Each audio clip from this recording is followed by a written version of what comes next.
네, 여러분 음악회를 가시는 분들도 많이 있죠. 모두 다 가보셨을 겁니다. 근데 어떤 음악회는 입장권이 굉장히 비쌉니다. 세계적인 오페라나 이런 큰 음악회는 굉장히 비쌉니다. 그리고 거기에 등장하는 여러 연주자들이 있습니다. 피아노, 바이올린, 첼로 많은 연주자들이 있는데요. 여러분 우리가 잘 모르는 것이 있습니다. 그분들이 들고 있는 그 악기 말입니다. 첼로, 바이올린. 여러분 그게 시가로 얼마쯤 하는지 여러분 아세요? 자, 화면을 한번 보여주세요. 이 바이올린은 얼마냐 하면 172억 원입니다. 한 개에 172억 원인데요. 이 바이올린 이름을 스트라디바리우스라 그럽니다. 스트라디바리우스. 스트라디바리라는 사람이 만든 여러 바이올린, 첼로 약 1000여 대가 이 사람이 만들었는데 지금 현재 50여 대가 지금 연주자들이 가지고 다니면서 연주한다 그러죠. 왜 172억 원이냐? 그의 소리가 기가 막힌다 그럽니다. 여러 바이올린과 비교가 됩니다. 하늘의 소리를 낸다 그러죠. 음이 깊고 예리하다 그럽니다. 이 음악을, 이 연주를 들은, 이 바이올린의 연주를 들은 청중들이 감동을 몇 배로 받는다 그러죠. 소리가 다른 것입니다. 그래서 많은 이 연구가들이 도대체 이 바이올린의 소리의 비밀이 어디에 있을까 연구했습니다. 이 연구 저 연구 많이 했는데 아직도 뭐 확실하게 결론이 난 건 아닌데요. 여러분 놀라지 마십시오. 이 바이올린의 소리를 이렇게 아름답게 내는 것은 이 바이올린을 만든 스트라디바리도 아니고 하늘이 만들었다는 것입니다. 하늘이 만들었다는 것입니다. 무슨 말이냐? 여러분, 이 스트라디바리라는 사람이 자라날 때에 또 그 시대에요 엄청난 추위가 왔다 그럽니다. AD 1400에서 1800년 동안 약 3,400년 동안에요 유럽 전역에 소빙하기라 할 정도로 추위가 그렇게 독한 추위가 왔대요. 원인은 태양의 그 흑점이 변화가 와서 이 땅이 그렇게 추웠다 그러죠. 수백 년 동안 추위 속에서 이 바이올린을 만든 이 나무, 전나무, 이 나무가 자라나지를 못합니다. 거기다 가끔 홍수도 납니다. 그러다 보니까 이 나무가요, 뿌리가 다 드러납니다. 뿌리가 드러나는데 춥기는 얼마나 그래 춥습니까? 자라나지를 못하는 거예요. 그러니 여러분 식물이나 이 꽃 같은 거 여러분 나무도요, 빨리 죽음의 위협에 딱 처하면 빨리 꽃을 피워버립니다. 이 자기의 생식 본능을 발휘해가지고요, 이 후손을 낳는 일이 많습니다. 그래서 이 전나무도 너무 힘들고 혹독한 추위에 견딜 수 없고 뿌리채 다 드러나니까 생존을 위해서요, 꽃을 피우는데 그 꽃 이름이 앙스트 블레테라 그럽니다. 앙스트가 불안한 거예요. 긴장, 위기입니다. 블레테는 꽃이란 뜻. 불안의 꽃을 피우고 이제 생존해 나가는 이 나무를 이 스트라디바리가 배에 와가지고 약 1000여 개의 악기를 만들었습니다. 그런데요, 놀라운 거는 이 나무들이 결이 너무 일정하대요. 그리고 빨리 못 자라나니까요, 나이테의 사이가 그렇게 좁고 단단하기 그지없답니다. 그래서 여기에 공명이 통해서 나는데 그 공명이 그렇게 음과 이 전체가 완벽하게 조화를 이루는 천상의 소리를 이 바이올린이 내기 때문에 172억 원을 주고도 아깝지 않게 산단 말입니다. 여러분, 하늘이 이 바이올린을 만들었다. 여러분, 그렇습니다.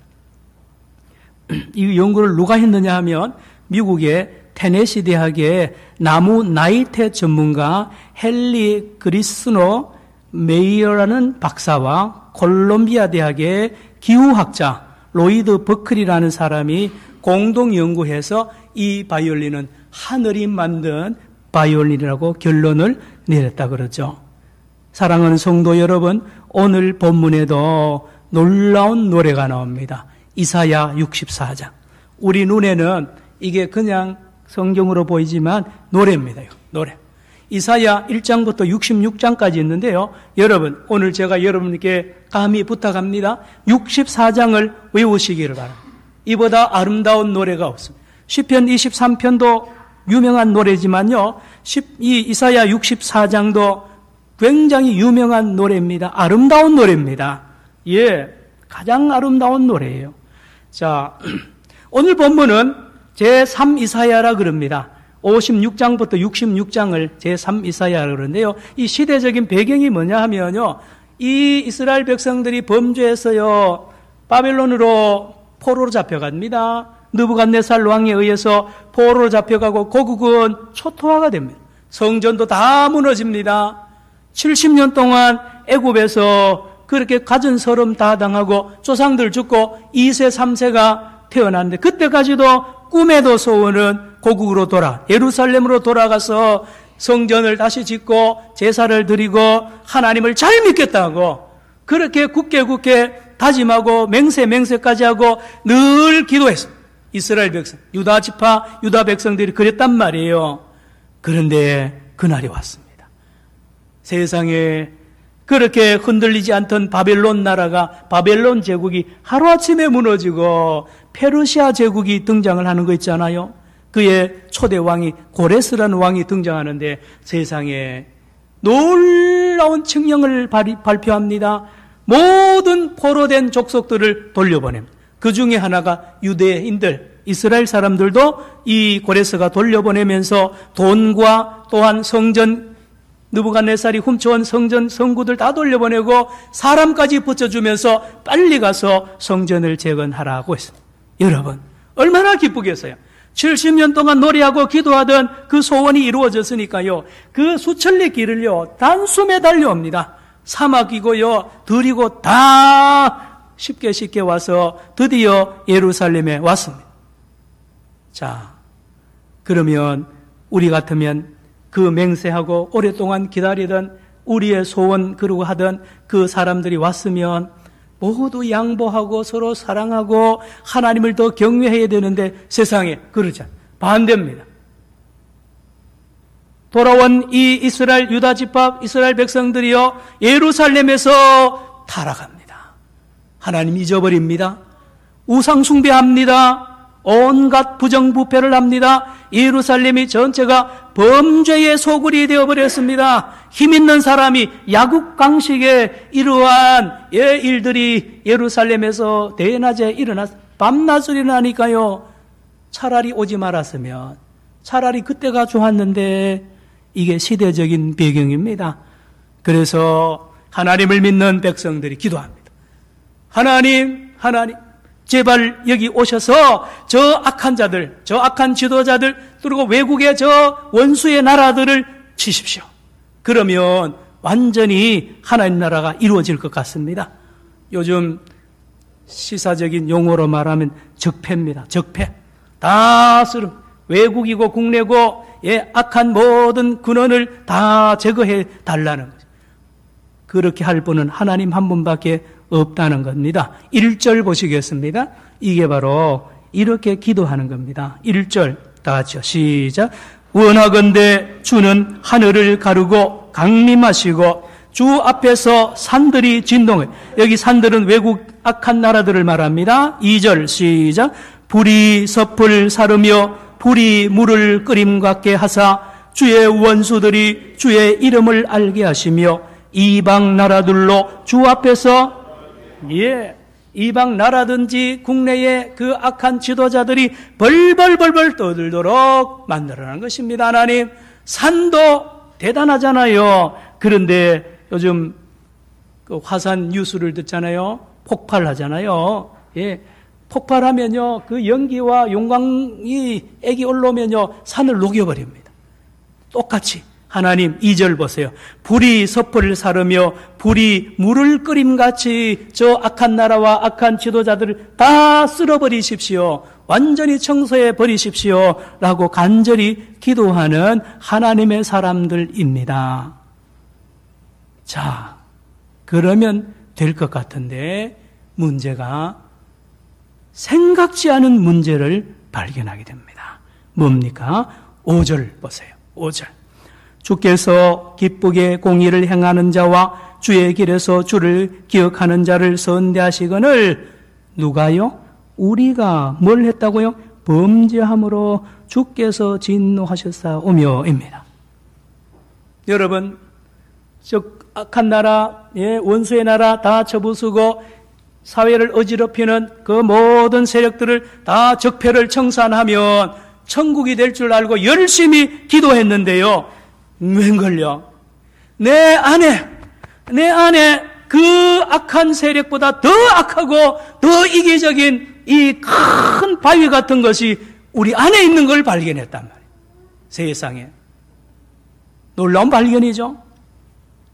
지금도 문 대통령, 이 문재인 대통령 정부가 조심해야 되는 겁니다. 다 쓸면 될 것 같죠? 아니요. 자기들 안에, 다 악한 이 이기적이고요. 그 어두움에 이 세력들이 있음을 알아야 됩니다. 우리도 마찬가지입니다. 여러분, 이 유대인들이, 하나님을 믿는 유대인들이 그렇게 기도하다가 보니까요, 내 안에 어마어마한 장애물, 어마어마한 죄의 악 덩어리가, 죄의 샘물이 펑펑펑펑 솟아나는 것을 발견합니다. 이건 아무도 해결 못합니다. 알지도 못하는 거예요. 그걸 발견했습니다. 5절 다시 읽습니다. 시작. 주께서 기쁘게 공의를 행하는 자와 주의 길에서 주를 기억하는 자를 선대하시거늘 우리가 범죄함으로 주께서 진노하셨사오며 이 현상이 이미 오래되었사오니 우리가 어찌 구원을 얻을 수 있으리까? 더 밖에 있는 걸 다 청소하면 구원받을 줄 알았는데 내 안에 더 심각한 문제가 있으니 구원 이야기도 할 수도 없습니다. 하나님, 이제 끝났습니다. 6절. 그래서 이 구원을 이루기 위하여 어떻게 합니까? 6절에 무릇 우리는 다 부정한 자 같아서 우리의 뭐는요? 의는 열심으로 의를 쌓습니다. 지성을 다하고요. 온갖 노력, 충성을 다합니다. 발버둥을 칩니다. 율법을 지키고요. 모든 일을, 선한 일을 다 하는데 웬 그립니까? 왜 그렇습니까? 보세요. 우리의 의는 다 뭐와 같다고요? 더러운 옷 같으며. 세상에. 의를 행할수록, 율법을 지키면 지킬수록 내가 더 깨끗한 줄 알았는데, 깨끗해질 줄 알았는데요. 더 더러워진다는 것입니다. 이거는 성경만이 우리에게 가르쳐주는 비밀입니다. 비밀이요. 내 안에 내 안 자체가 부패했기 때문에 노력하면 할수록 더 악이 생산이 되는 것을 이스라엘 백성들이 경험하게 됩니다. 그러니 안의 문제를 누가 해결합니까? 못하는 거예요. 못하는 겁니다. 그러니 구원은 끝났습니다. 끝나버렸어요. 두 손 바짝 들었습니다. 이제는 끝난 거예요. 자, 그런데요. 놀라운 복음이 오늘 선포됩니다. 8절로 갑시다. 8절. 따라합시다. 그러나, 이 단어에 집중하십시오. 그러나, 사방팔방에 다 막혔습니다. 사면초가입니다. 구원의 길이 없어요. 깨끗한 나라가 올 수가 없습니다. 안팎으로 이 가득한 죄악 덩어리를 아무도 해결 못하는 거예요. 그런데 8절에 그러나 여러분 요 7절까지는 안 믿는 사람도 여기까지 합니다.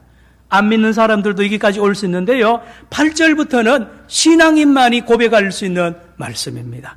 그러나 여호와여. 또 한번 따라합시다. 그러나 여호와여. 그렇습니다. 사방팔방 다 막혀서 끝났다? 아닙니다. 위기가 있습니다. 항상 위기가 있습니다. 여러분 집에나 여러분 어젯밤에나 칵 막혀가지고 죽을 것 같은 그럴 때가 옵니다. 그럴 때 꼭 기억하십시오. 위기를 보십시오. 그러나 하늘에 계시는 아버지가 있습니다. 아버지를 부르는 여호와여 여호와여 위에 계신 여호와를 찾고 보니까 그분이 나의 아버지입니다. 내 여호와 하나님의 아버지가 위에 계시단 말이에요. 그리고 그는 토기장입니다. 다시 8절 읽습니다. 8절 시작. 그러나 여호와여 이제 주는 우리 아버지시니이다. 우리는 진흙이요 주는 토기장이시니 우리는 다 주의 손으로 지으신 것이니이다. 아멘입니다. 우리가 토기가 되어야 됩니다. 진흙이 되어야 됩니다. 진흙이 되어야 된다는 뜻은 나는 아무것도 할 수 없습니다. 나는 밖의 문제도 안의 문제도 아무것도 우리는 또 하면 할수록 더 많은 죄를 짓고 더 많은 악을 행하는 참으로 구제불능인 나 자신을 고백하고 두 손을 바짝 드는 것을 진흙이라 그럽니다. 하나님의 은혜밖에 없습니다. 하나님의 손길 외에는 나를 구원할 자가 없습니다. 라는 고백을, 이 위대한 고백을 하는 자, 이 사람들이 복을 받게 됩니다. 여러분, 이 고백이 저와 여러분의 고백이 날마다 되기를 바랍니다. 여러분, 이 사람이 복받은 사람이에요. 놀랍습니다. 제가 초두에 바이올린 이야기했잖아요. 그 전나무가 그 추위와 그 여러 가지 가뭄과 홍수를 다 견뎌낼 때에 그 나무 하나이 결 하나하나 나이트 하나하나가요 이 세포 하나하나가 촘촘히 위대한 그 바이올린의 제목으로 자라나고 있는 것을 여러분이 생각을 해보시기 바랍니다. 이스라엘 백성 마찬가지입니다. 저와 여러분 마찬가지입니다. 세상이 다 끝났다 아닙니다. 하나님은 우리 모르게 일하십니다. 일하는데 우리로 하여금 때로는 좌절하게 만들고 때로는 포기하게 만들고요. 우리가 안 되게 실패하게 만들고요. 고생하게 만듭니다. 때로는 사람을 시키기도 합니다. 사람을 붙여가지고 속을 막 뒤집어 놓습니다.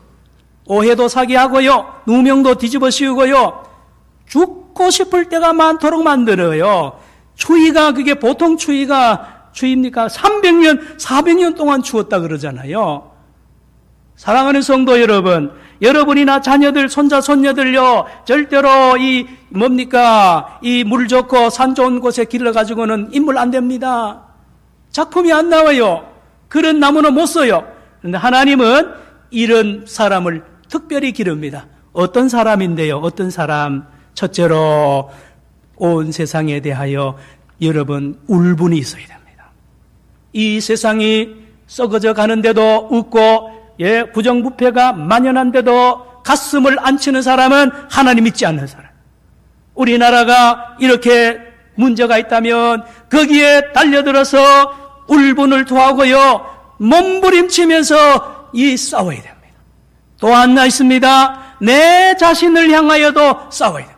내 안에 죄의 이 샘이 터지고요. 더럽기 그지없는 내 자신을 붙잡고 몸부림치는 이 사람이야말로 위대한 하나님의 손에 잡힐 때 큰 인물이 되는 것을 여러분이 믿으시기를 바랍니다. 이 사람이 귀하잖아요. 그렇죠? 여러분 회사에나 가정에서도요. 이러한 것에 울분을 예민하고 신앙의 양심이 살아있는 사람 말입니다. 신앙의 양심이 살아있는 사람 한 걸음 더 나가서 하나 더 있었다 그랬죠. 뭔데요? 오직 하나님밖에 구원자가 없습니다. 하나님의 은혜 외에는 나는 살 수 없습니다. 나는 구원받을 수 없습니다라고 위대한 고백까지 하는 사람 말입니다. 이렇게 하는 사람이 하나님이 찾는 사람입니다. 다윗을 보세요. 여러분 요셉을 보세요. 다 똑같습니다. 이런 사람이 하나님 앞에 쓰임. 야곱을 보세요. 야곱. 여러분 하나님이 쓰고 좋아하는 사람이 무슨 죄 안 짓는 죄 안 짓는 사람 있을 수도 없지만 그런 사람 하나님 찾지 않아요. 상하고 통회하는 신. 나를 향하여 세상을 향하여 통회하고 주여 주여 긍휼을 베푸소서, 자비를 베푸소서. 애통하는 사람을 우리 주님이 가장 좋아하십니다. 그 사람이 하나님 손에 잡힐 때에 위대한 인물이 되고 하나님의 영광을 드러냅니다. 할렐루야. 여러분, 마태복음 5장 예수님이 쭉 8가지 복받은 사람 이야기하는데요, 전부 이런 사람입니다. 심령이 가난한 사람입니다. 온유한 사람입니다. 애통하는 사람입니다. 의를 위하여 핍박을 받는 사람입니다. 이 사람들이 하나님의 손에 잡힐 때에 위대한 악기가 됩니다. 위대한 악기가 됩니다. 사랑하는 성도 여러분, 세리 삭개오를 보시면 이 사람요, 평소에 늘 이 죄와 싸우던 사람이에요. 죄를 어떻게 하면 이길까? 예수님을 만나기 위하여 뽕나무 위에 올라가는 그 모습을 보면 그걸 알 수 있습니다. 그의 안에 신앙 양심이 살아있었어요. 이걸 예수님이 본 거예요. 그래서 예수님이 이 삭개오를 데리고 가서 삭개오의 집에 가서 삭개오를 위대한 바이올린으로 만들어서 그 여리고를 위대한 음악회로 바뀌잖아요. 삭개오를 통해서 그 여리고에 그렇게 평화의 음악회를 열지 않습니까? 삭개오가 얼마나 아름다운 음악을 선사합니까? 재산 반을 팔아서 가난한 사람 주고요, 4배로 배상하는 이 음악 말입니다. 하나님의 손에 삭개오가 잡히니까 그런 겁니다. 사마리 여자 똑같습니다. 사마리 여자가 여러분 보통 여자 아닙니다. 그 여자는요, 사람들 보기에는 그래도요, 마음속에 예배를 간절히 사모했어요. 이 산에서 예배드릴, 저 산에서 그리고 메시아를 그렇게 기다렸습니다. 이 애통하는 이 여인이 예수님의 손에 잡힐 때에 위대한 음악회가 사마리아 동네에서 일어나서 사마리아 많은 사람들이 그 음악을, 그 여인을 통하여 전해지는 이 소리를 듣고 생명의 세계로 들어오는 멋진 음악회를 예수님이 하는 거 아닙니까? 창기 마리아 마찬가지입니다. 창기를 들어서 하나님, 예수님이 연주하는 거 보세요. 그 마리아를 위대하게 사용하신 갈릴리 어부들입니다. 갈릴리 어부들 다 천하고요, 볼품없는 사람들인데요, 예수님이 딱 손에, 갈릴리 사람들이요, 굉장히 갈급함이 있습니다. 우리나라도 어느 지방에 이래 보면 더 이렇게 갈급한 지방이 어느 문제에 대해서 있잖아요. 예? 갈릴리 사람은요, 수백 년 동안 원한이 맺힌 게 많아요. 그래서 천대받고요, 나라를 위하여 독립운동도 갈릴리 사람들이 아주 독하게 합니다. 그래서 예수님 시대에 예루살렘 사람들은 사실은 보면 현실 타협 잘하고요, 그런 사람들입니다. 그러나 갈릴리 사람들은요, 그대로 행동을 옮기는 애국자들로 똘똘 뭉쳐있는 곳이 갈릴리. 나라를 회복하심이 이때입니까? 라고 이렇게 어부든지 직업에 관계없이 그러던 이 제자들을 예수님이 딱 잡아가지고요, 이스라엘 전체의 음악회를 합니다. 베드로를 들어서, 야고보를 들어서요, 멋진 음악회를 예루살렘 성전에서 행하지 않습니까? 그 베드로의 삶과 그 베드로의 입술을 통하여 이 예루살렘 사람들이 3,000명, 5,000명이 그 콘서트에서 감동을 받고 회개를 한단 말이에요. 여러분, 이보다 더 큰 음악회가 어디 있습니까? 신령한 음악회입니다. 누가요? 예수님이. 사랑하는 성도 여러분, 이 12제자를 통해서 온 세계를 상대로 음악회를 하고 있습니다. 우리 주님이십니다. 주님의 손에 잡히는 사람 누굽니까? 죄를 애통하는 사람입니다. 안팎의 죄를 애통하는 사람, 주님을 사모하는 사람입니다. 사랑하는 성도 여러분, 말씀을 마칩니다. 여러분 중에 혹시 고난 중에 있습니까? 여러분이 이해하지 못할 어려움 중에 있습니까? 죄와 싸우고 있습니까? 몸부림치고 있습니까?